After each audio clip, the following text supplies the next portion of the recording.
हिमाचल प्रदेश विधानसभा के बजट सत्र के तीसरे दिन भी सियासी माहौल काफ़ी गरमाया नजर आया। आरडीजी को लेकर अजब गजब स्थिति देखने को मिल रही है। आपको बता दें कि सदन में कार्यवाही से बाहर आने के बाद पक्ष और विपक्ष एक दूसरे पर जोरदार हमला करते नजर आए, नारेबाजी की।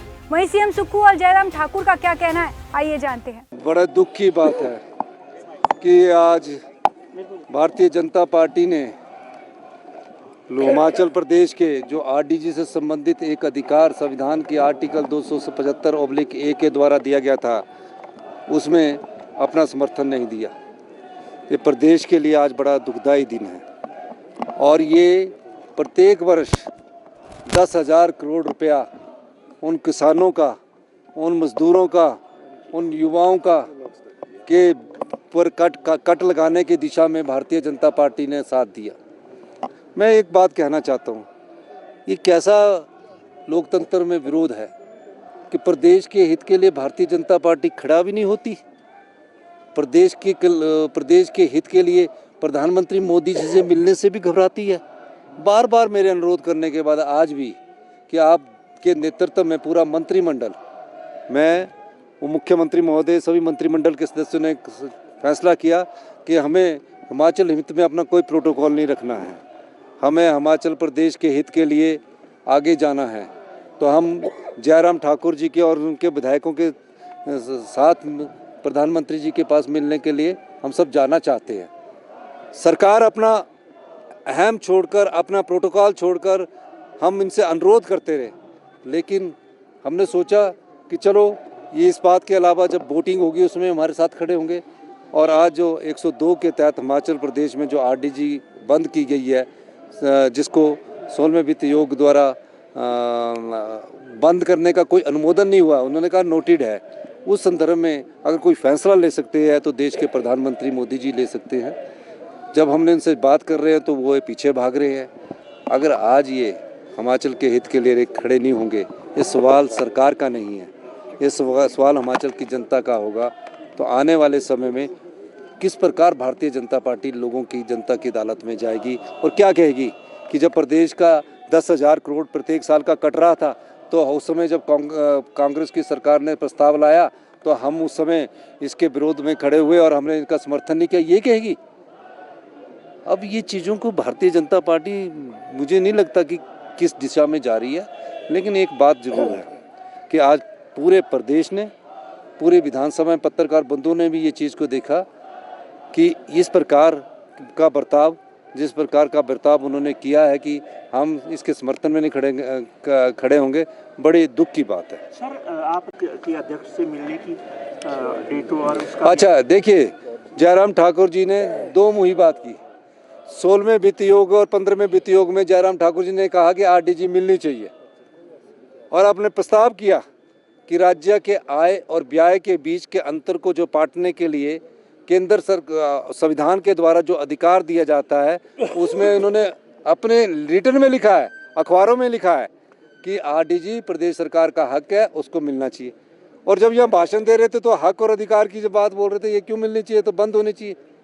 लिखी हुई स्टेटमेंट को माने या झूठ बोल रहे हैं। तो जयराम जी को, पूर्व मुख्यमंत्री ने, झूठ नहीं बोलना चाहिए। जब आपने 16वें वित्त आयोग के पास ये कहा दिया था कि प्रदेश को आरडीजी मिलनी चाहिए, तो आज उस प्रस्ताव के समर्थन में आप क्यों नहीं खड़े हुए, इस बात का आप जवाब दीजिए। सर, कुछ सदस्य तो कह रहे थे कि आपके साथ हैं, लेकिन फिर ये विरोध प्रदर्शन किया गया, ऐसा क्यों? देखो, इनका ये भारतीय जनता पार्टी जो है, हिमाचल प्रदेश की भारतीय जनता पार्टी है, वो आज के मामले में ऐसा लग रही है कि हिमाचल विरोधी हो गई है। आप बताइए कि 15 फाइनेंस कमीशन ने जब रिकमेंडेशन दी थी, उसके 3 साल उनको आरडीजी मिली और तकरीबन 54,000 करोड़ रुपए की आरडीजी उनको मिली, प्लस 16,000 करोड़ का जीएसटी कंपनसेशन सेस उनको मिला। टोटल 70,000 करोड़ का हो गया। 45,000 करोड़ रुपए का उन्होंने लोन लिया। मैंने आंकड़े दिए और मैं ये कहना चाहता हूँ कि 115 करोड़ रुपए के बावजूद उन्होंने 1,15,000 करोड़ रुपया उनको मिला। और ये आरडीजी जो है ग्रांट है, उसके बाद हमें 17,000 करोड़ रुपया आरडीजी मिलती है। हम 70 साल से ऊपर वालों का एरियर भी देते हैं। क्लास 4 का हम 1/6 से 31/22 का एरियर भी देते हैं 70% तक। हम डीए देते हैं, 7-8% हम डीए देते हैं। तो 17,000 करोड़ वाले ने किस प्रकार वित्तीय अनुशासन करते हुए प्रदेश की आत्मनिर्भरता की और कदम बढ़ाई। ये आत्मनिर्भरता की नीति का बदलाव है। गलत आंकड़े दे रहे हैं। गलत आंकड़े क्या, कागजों में आप सब जगह गलत आंकड़े दे रहे, सब जगह गलत आंकड़े होंगे जो कागजों में मैंने जो दिए। एक मुख्यमंत्री कोई गलत होगा? आरडीजी तो 70,000 54,000 और 16,000 करोड़ आई है, उसमें कोई गलत आंकड़ा है? गवर्नमेंट 1,000 करोड़ रुपए की बिल्डिंगें बना के रख दी। और हिमकेयर में हमने 720 करोड़ दिया, उन्होंने 394 करोड़ रुपए दिया। हिमकेयर को भी हम स्टार्ट करके रखते हैं, सहारा में दिया। तो ये सब बातें छोड़ दीजिए, लेकिन क्या आज वो आरडीजी के पक्ष में ना खड़ा होकर इस प्रदेश के लोगों के साथ, इस प्रदेश के आम जन के साथ उन्होंने कुठाराघात किया है, किसान के साथ कुठाराघात किया है, महिलाओं के सम्मान के साथ कुठाराघात किया है। ये सब चीज़ें आने वाले समय में जनता उनसे पूछेगी। सरकारें आती है, सरकारें चली जाती है, मुख्यमंत्री आते हैं, मंत्रिमंडल में सदस्य बनते हैं, एमएलए बनते हैं, लेकिन आज अधिकार की लड़ाई में वो प्रदेश के साथ खड़े नहीं हुए। ये बहुत दुख की बात है। सर क्या कांग्रेस कैसे अब सरकार आगे बढ़ेगी, केंद्र में कैसे इस पूरे मुद्दे को आगे लेकर जाएगी? बिल्कुल, आज प्रस्ताव हुआ, हम चाहते हैं भारतीय जनता पार्टी भी उस प्रस्ताव का सपोर्ट करती, विरोध ना करती तो अच्छा होता, लेकिन हम इस लड़ाई को लड़ना जानते हैं और हम केंद्र सरकार के पास अपने अधिकारों की बात करेंगे, आर्टिकल के जिस अधिकार के द्वारा आरडीजी मिलती है। और एक चीज़ और मैं कहना चाहता हूँ, हमारी संपदा जो है उसमें केंद्र तो पैसे कमा रहा है और राज्य सरकार को हक देने की बात आ रही है तो उसमें पीछे हट रहा है। आरडीजी के रूप में हक मिलता था, केंद्र सरकार क्या कर रही है, जितने भी पावर प्रोजेक्ट है 14,000 मेगावाट के, हमें भी सिर्फ 12% फ्री रॉयल्टी दे रही है। और जब वो प्रोजेक्ट फ्री हो जाता है तो उसमें टोटल खर्चा ही हो ऑपरेशन मेंटेनेंस का 10% के करीब आता है। हम मानते हैं कि 20% के करीब आता होगा। फिर 80% जो लाभ कमाते हैं उसका 40% हमें ये हमारी संपदा का अधिकार दे दीजिए। जब और प्रदेशों में थर्मल पावर प्रोजेक्ट लगते हैं, वहाँ माइनिंग के लिए सेस लगाया जा सकता है, वहाँ ट्रांसपोर्टेशन का खर्च किया जा सकता है। तो हिमाचल प्रदेश में तो जो पावर प्रोजेक्ट लग गया उसमें कच्चे माल यानी रॉ मटेरियल कच्चा माल पानी है, उस पर तो कोई ट्रांसपोर्टेशन नहीं लगनी। तो उस मामले में केंद्र सरकार तो धन कमा रही है हमारी हिमाचल प्रदेश की जनता की संपदा से, लेकिन जब देने की बारी आ रही है तो भारतीय जनता पार्टी के लोग हमारे साथ चलने को तैयार नहीं है। वो राजनीति कर रहे हैं और अपने कार्यकर्ताओं को ये बोलते हैं कि तैयार हो जाइए, हमने आरडीजी बंद करवा दी, अब सरकार कोई कार्य नहीं कर सकेगी। लेकिन मैं भारतीय जनता पार्टी के हिमाचल के लोगों को कहना चाहता हूँ, विधायकों को कहना चाहता हूँ, हिमाचल प्रदेश की सरकार उन सभी योजनाओं को चलाएगी। हम फैसले करेंगे, आज हिमाचल प्रदेश को आत्मनिर्भर बनाएंगे। और मैं आपको एक और कहना चाहता हूं कि वित्त सचिव ने जो रिपोर्ट्स आपके सामने सम्मिलित की है उसके आधार पर हमने बहुत ज़्यादा परिवर्तन किया है, पर किसी के अधिकार को मरने नहीं देंगे। हम ओल्ड पेंशन स्कीम भी देंगे, किसी की पेंशन को बंद होने नहीं देंगे, बिजली बोर्ड का निजीकरण नहीं करेंगे, उसे सुदृढ़ करेंगे, सहारा योजना भी चलाएंगे, हम हिमकेयर योजना भी चलाएंगे और दूसरे माध्यम से नीतिगत बदलाव करके प्रदेश को आत्मनिर्भर बनाएंगे। देखो, हम मंत्रिमंडल के सदस्य कल हम अपने विपक्ष के नेता राहुल गांधी जी से भी मिलेंगे, उनके पास अपनी बात रखेंगे और उसके बाद हम केंद्रीय वित्त मंत्री और आने वाले समय में जो भी हमारे पास चैनल होंगे उनको हम सब एग्जॉस्ट करेंगे। बिल्कुल, आज प्रस्ताव हुआ, हम चाहते हैं भारतीय जनता पार्टी भी उस प्रस्ताव का सपोर्ट करती, विरोध ना करती तो अच्छा होता, लेकिन हम लड़ाई को लड़ना जानते हैं और हम केंद्र सरकार के पास अपने अधिकारों की बात करेंगे, आर्टिकल के जिस अधिकार के द्वारा आरडीजी मिलती है। और एक चीज़ और मैं कहना चाहता हूँ, हमारी संपदा जो है जल है, उस जल में केंद्र तो पैसे कमा रहा है और राज्य सरकार को हक देने की बात आ रही है तो उसमें पीछे हट रहा है। आरडीजी के रूप में हक मिलता था, केंद्र सरकार क्या कर रही है, जितने भी पावर प्रोजेक्ट है 14,000 मेगावाट के, हमें भी सिर्फ 12% फ्री रॉयल्टी दे रही है। और जब वो प्रोजेक्ट फ्री हो जाता है तो उसमें टोटल खर्चा ही हो ऑपरेशन मेंटेनेंस का 10% के करीब आता है। हम मानते हैं कि 20% के करीब आता होगा। फिर 80% जो लाभ कमाते हैं उसका 40% हमें ये हमारी संपदा का अधिकार दे दीजिए। जब और प्रदेशों में थर्मल पावर प्रोजेक्ट लगते हैं, वहाँ माइनिंग के लिए सेस लगाया जा सकता है, वहाँ ट्रांसपोर्टेशन का खर्च किया जा सकता है। तो हिमाचल प्रदेश में तो जो पावर प्रोजेक्ट लग गया उसमें कच्चे माल यानी रॉ मटेरियल कच्चा माल पानी है, उस पर तो कोई ट्रांसपोर्टेशन नहीं लगनी। तो उस मामले में केंद्र सरकार तो धन कर मारी है हमारी हिमाचल प्रदेश की जनता की संपदा से, लेकिन जब देने की बारी आ रही है तो भारतीय जनता पार्टी के लोग हमारे साथ चलने को तैयार नहीं है। वो राजनीति कर रहे हैं और अपने कार्यकर्ताओं को ये बोलते हैं कि तैयार हो जाइए, हमने आरडीजी बंद करवा दी, अब सरकार कोई कार्य नहीं कर सकेगी। लेकिन मैं भारतीय जनता पार्टी के हिमाचल के लोगों को कहना चाहता हूँ, विधायकों को कहना चाहता हूँ, हिमाचल प्रदेश की सरकार उन सभी योजनाओं को चलाएगी। हम फैसले करेंगे, आज हिमाचल प्रदेश को आत्मनिर्भर बनाएंगे। और मैं आपको एक और कहना चाहता हूँ कि वित्त सचिव ने जो रिपोर्ट्स आपके सामने सम्मिलित की है, उसके आधार पर हमने बहुत ज़्यादा परिवर्तन किया है, पर किसी के अधिकार को मरने नहीं देंगे। हम ओल्ड पेंशन स्कीम भी देंगे, किसी की पेंशन को बंद होने नहीं देंगे, बिजली बोर्ड का निजीकरण नहीं करेंगे, उसे सुदृढ़ करेंगे, सहारा योजना भी चलाएंगे, हम हिमकेयर योजना भी चलाएंगे और दूसरे माध्यम से नीतिगत बदलाव करके प्रदेश को आत्मनिर्भर बनाएंगे। ऐसा क्यों? देखो, ये भारतीय जनता पार्टी जो है, हिमाचल प्रदेश की भारतीय जनता पार्टी है, वो आज के मामले में ऐसा लग रही है कि हिमाचल विरोधी हो गई है। आप बताइए कि 15 फाइनेंस कमीशन ने जब रिकमेंडेशन दी थी, उसके 3 साल उनको आरडीजी मिली और तकरीबन 54,000 करोड़ रुपए की आरडीजी उनको मिली, प्लस 16,000 करोड़ का जीएसटी कंपनसेशन सेस उनको मिला, टोटल 70,000 करोड़ का हो गया। 45,000 करोड़ रुपए का उन्होंने लोन लिया। मैंने आंकड़े दिए और मैं ये कहना चाहता हूँ कि 115 करोड़ रुपए के बावजूद उन्होंने 1,15,000 करोड़ रुपया उनको मिला। और ये आरडीजी जो है ग्रांट है। उसके बाद हमें 17,000 करोड़ रुपया आरडीजी मिलती है। हम 70 साल से ऊपर वालों का एरियर भी देते हैं। क्लास 4 का हम 1/6 से 31/22 का एरियर भी देते हैं 70% तक। हम डीए देते हैं 7-8% हम डीए देते हैं।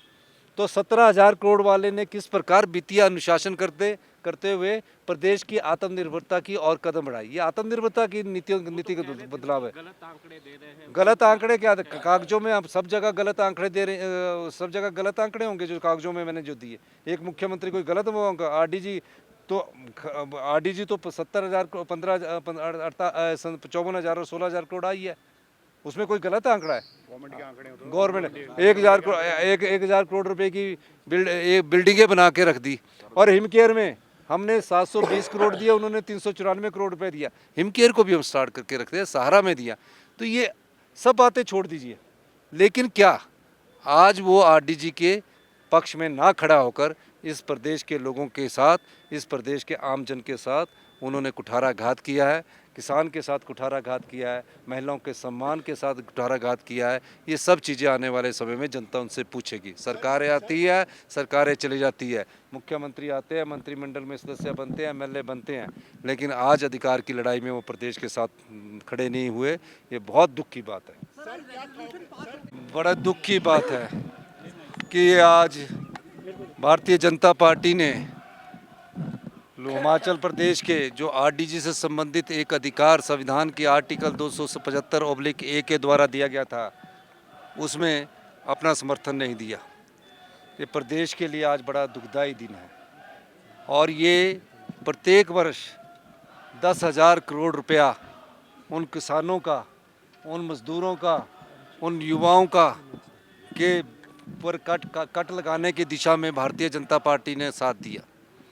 मैं एक बात कहना चाहता हूँ, ये कैसा लोकतंत्र में विरोध है कि प्रदेश के हित के लिए भारतीय जनता पार्टी खड़ा भी नहीं होती। प्रदेश के हित के लिए प्रधानमंत्री मोदी जी से मिलने से भी घबराती है। बार बार मेरे अनुरोध करने के बाद आज भी कि आपके नेतृत्व में पूरा मंत्रिमंडल, मैं वो मुख्यमंत्री महोदय, सभी मंत्रिमंडल के सदस्यों ने फैसला किया कि हमें हिमाचल हित में अपना कोई प्रोटोकॉल नहीं रखना है, हमें हिमाचल प्रदेश के हित के लिए आगे जाना है। तो हम जयराम ठाकुर जी के और उनके विधायकों के साथ प्रधानमंत्री जी के पास मिलने के लिए हम सब जाना चाहते हैं। सरकार अपना अहम छोड़कर, अपना प्रोटोकॉल छोड़कर हम इनसे अनुरोध करते रहे, लेकिन हमने सोचा कि चलो ये इस बात के अलावा जब वोटिंग होगी उसमें हमारे साथ खड़े होंगे। और आज जो 102 के तहत हिमाचल प्रदेश में जो आरडीजी बंद की गई है, जिसको 16वें वित्त आयोग द्वारा बंद करने का कोई अनुमोदन नहीं हुआ, उन्होंने कहा नोटेड है, उस संदर्भ में अगर कोई फैसला ले सकते हैं तो देश के प्रधानमंत्री मोदी जी ले सकते हैं। जब हमने इनसे बात कर रहे हैं तो वो पीछे भाग रहे हैं।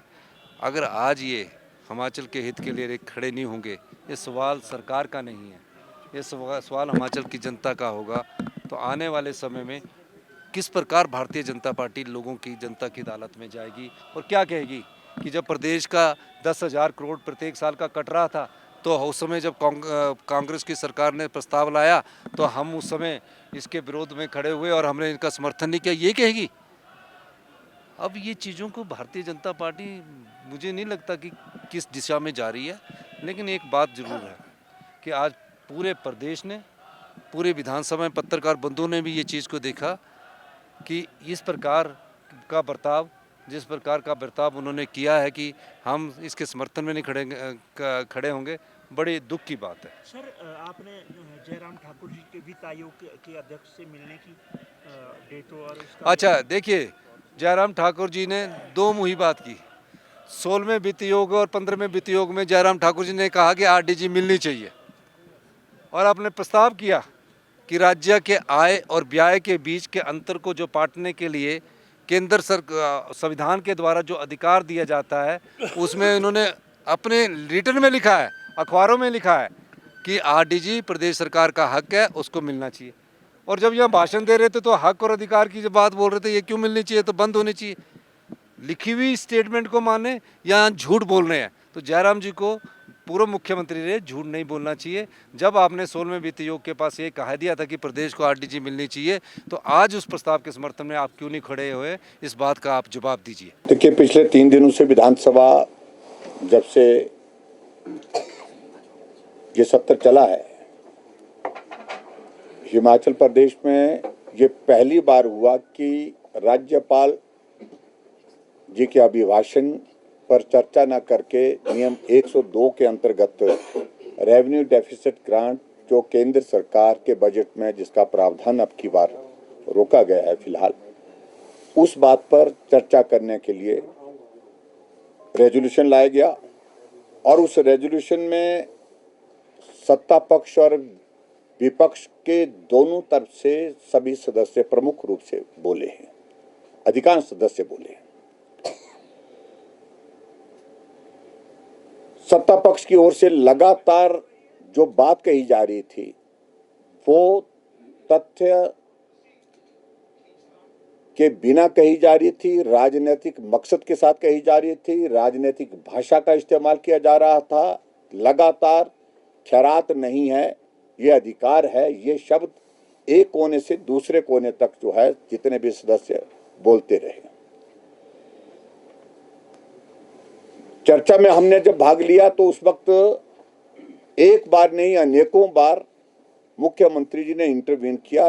5 बार, 5 टाइम्स चीफ मिनिस्टर ने इंटरवीन किया, उनकी बात को सुना गया, मौका दिया गया। आज जब मुख्यमंत्री जी जवाब दे रहे थे सारी डिस्कशन का, और उस डिस्कशन पर जब हमने चाहा कि जो आंकड़े आप प्रस्तुत कर रहे हैं, जो यहाँ वो आंकड़े जो प्रेजेंटेशन आपके ही फाइनेंस डिपार्टमेंट द्वारा दी गई है, उन आंकड़ों से अलग हो गए। हर रोज आंकड़े इनके बदल जाते थे।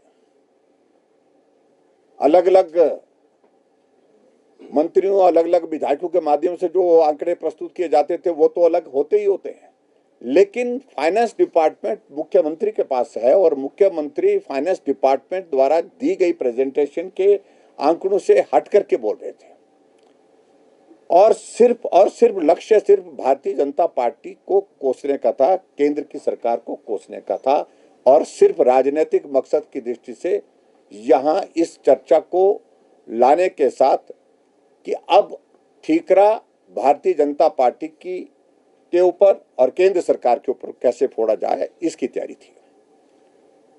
भारतीय जनता पार्टी की ओर से हमने बड़ा स्पष्ट किया है कि भारतीय जनता पार्टी प्रदेश हित में हर तरह से पहले भी खड़ी थी, आज भी खड़ी है और रेवेन्यू डेफिसिट ग्रांट अगर नहीं मिली है तो इसकी जिम्मेदारी, ज्यादा जिम्मेदारी प्रदेश सरकार जो कांग्रेस की है, जो सुक्खू जी के नेतृत्व में, उनके द्वारा पुअर प्रेजेंटेशन का कारण है।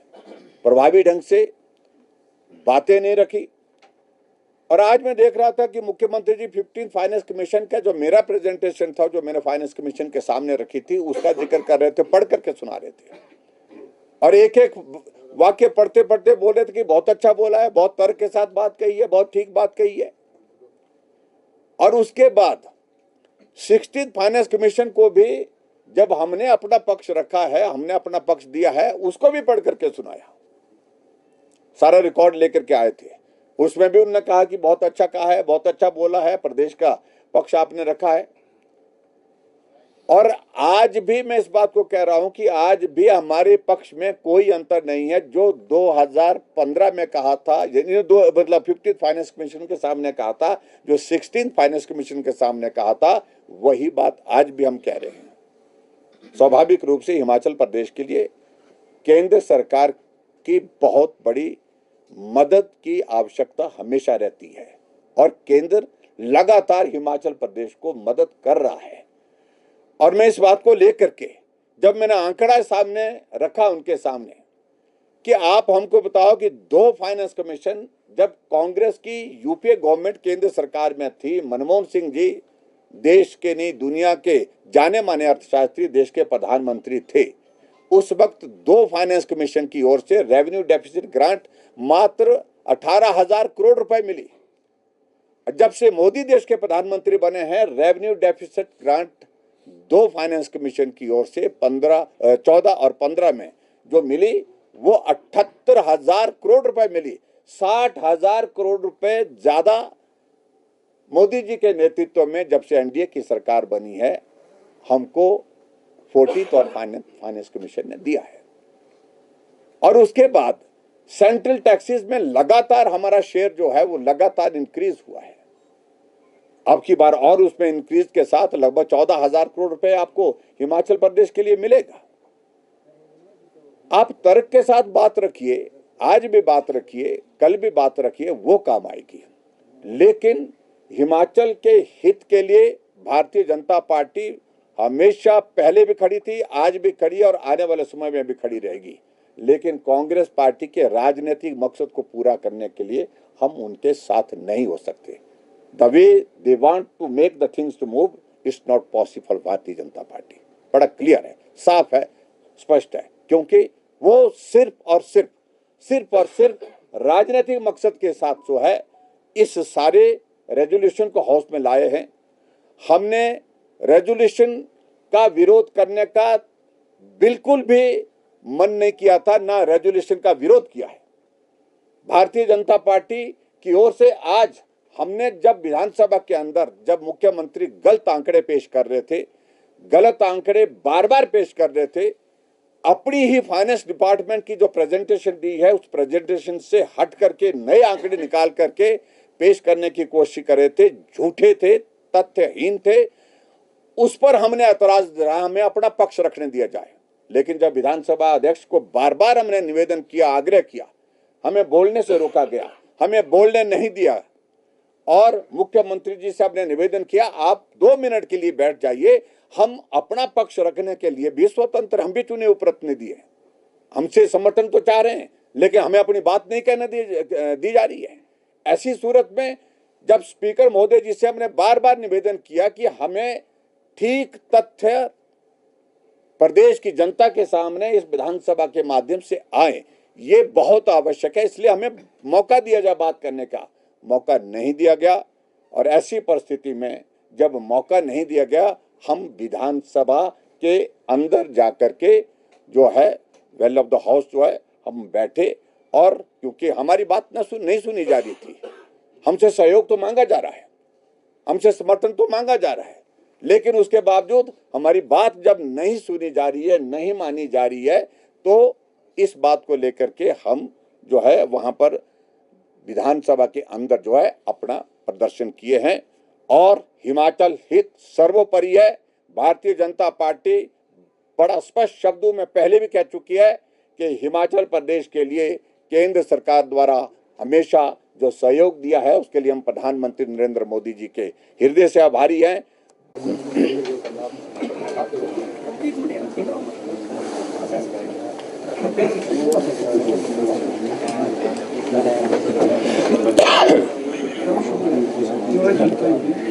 फार्मूला बार बार वो कहते हैं कि 2027 में हिमाचल आत्मनिर्भर राज्य बनेगा।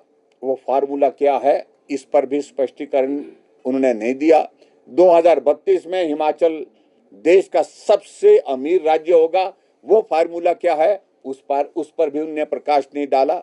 और ऐसी सूरत में भारतीय जनता पार्टी ने आज विधानसभा के अंदर अपनी बात ना कहने के लिए जिस प्रकार से हमको रोका गया, अपना पक्ष रखने नहीं दिया गया भारतीय जनता पार्टी को, इस बात का ही विरोध किया। इसके अलावा हिमाचल का हित सर्वोपरि है। यानी सर ये माना जाए कि भाजपा ने आरडीजी बंद होने को विरोध नहीं किया है? नहीं, विरोध नहीं किया। तो आप क्या सरकार के साथ, जिस तरह से प्रस्ताव में बात की गई है, क्या आप सरकार के साथ जाएंगे, प्रधानमंत्री से मुलाकात करेंगे? लेकिन वो एटीट्यूड पर रहता है। जिस तरह का माहौल कांग्रेस के लोगों ने यहाँ पर सिर्फ राजनीतिक मकसद को हासिल करने के लिए यहाँ पर सारा एक वातावरण खड़ा करने की कोशिश की है, उस सूरत में ये संभव नहीं है। भारतीय जनता पार्टी अपना पक्ष स्वयं अपने आप रखने में सक्षम है, लेकिन उनकी ओर से जिस प्रकार से बातें कही जा रही है कि साथ चलिए, हमको जहां बात कहनी होगी अपने तरीके से बात कहेंगे। आप सर राजनीतिक मंशा की बात कर रहे हैं, लेकिन मुख्यमंत्री ने तो हाउस में कहा, वो भी वही बात कह रहे हैं जो आपने 15 फाइनेंस कमीशन के सामने रखी, 16 के सामने रखी, और जब आप सत्ता से हटे तो आपके सुर बदल गए। हमने बिल्कुल भी सुर नहीं बदला है। हम कह रहे हैं कि हिमाचल प्रदेश के हित की रक्षा करने के लिए हम तब भी थे, आज भी हैं। और हिमाचल प्रदेश में revenue deficit grant Himachal Pradesh को अगर अब की बार नहीं मिली है तो एक फैसला पूरे राष्ट्र को ध्यान में रखते हुए केंद्र सरकार ने लिया है। आप अपना पक्ष रखिए और अपना पक्ष प्रभावी ढंग से रखिए, तथ्य के साथ रखिए, राजनीतिक मकसद के साथ मत रखिए। ये जिम्मेवारी प्रदेश सरकार की है और इस जिम्मेवारी के लिए जहां भारतीय जनता पार्टी की बात है, हम अपने आप इस बात को लेकर के विचार करेंगे किस प्रकार से हमने अपनी बात सर, आप उम्मीद करते हैं कि केंद्र सरकार से आरडीजी जो बंद कर दी गई है, जब आप पक्ष रखेंगे तो इसको जारी किया जा सकता है? देखो, हमें उम्मीद के बारे में अभी तक हम इस सारी बात को लेकर नहीं, लेकिन प्रदेश सरकार की जिम्मेवारी बनती है कि वो अपने बात को तर्क के साथ रखे। राजनीतिक मकसद को हासिल करने के लिए ये इस प्रकार की ओछी राजनीति मैं कह सकता हूँ, ये प्रदेश हित में नहीं है। सर हाउस के लिए क्या कहेंगे, लंबा ब्रेक या 18 मार्च को फिर से? लेकिन ये तो कुल मिलाकर के तमाशा है। बजट 70 और बजट 70 में महामहिम राज्यपाल जी का अभिभाषण 2 मिनट 7 सेकंड का, और ऐसी सूरत में उस पर चर्चा सबसे पहले होनी चाहिए थी। उस पर चर्चा अभी तक हुई नहीं। रेवेन्यू डेफिसिट ग्रांट का जो यहाँ पर इन्होंने रेजोल्यूशन और खासतौर से जिस पर चर्चा लाई 102 के अंतर्गत, उस पर चर्चा पूरी हुई है और होना तो ये चाहिए था। कल के बाद आगे बढ़ कर के 70 चलता और महामहिम राज्यपाल महोदय जी के अभिभाषण पर चर्चा होती। धन्यवाद प्रस्ताव जो गवर्नमेंट की ओर से आता है उस पर चर्चा होती, जिस पर सब सदस्य बोलते। लेकिन बहुत सारा, क्योंकि इनका सिर्फ राजनीतिक मकसद है कि 17 मार्च को शायद केंद्र सरकार का बजट प्रस्तुत होना है, वो उसका इंतजार कर रहे हैं और इसलिए उन्होंने 18 तारीख को ये अपना बजट, मुझे जो जानकारी मिली, मुझे पूरा सुनाई नहीं दिया क्या डेट दी है, 18 मार्च को जो है बजट सत्र शुरू होगा। इस प्रकार की स्थिति कभी भी नहीं आई है जो वर्तमान में आई है। सर 16 मार्च को वो हिमाचल प्रदेश की खाली सीट पर होगा, क्या भाजपा अपना प्रत्याशी करना चाहेंगे? इन सारी चीज को लेकर के ये पार्टी के स्तर पर अभी चर्चा होनी, आज नोटिफिकेशन हुई है। मुझे लगता है कि इसके बाद फिर चर्चा करने के बाद पार्टी का जो नेतृत्व फैसला करती है उस पर आगे बढ़ेंगे। Thank you very much.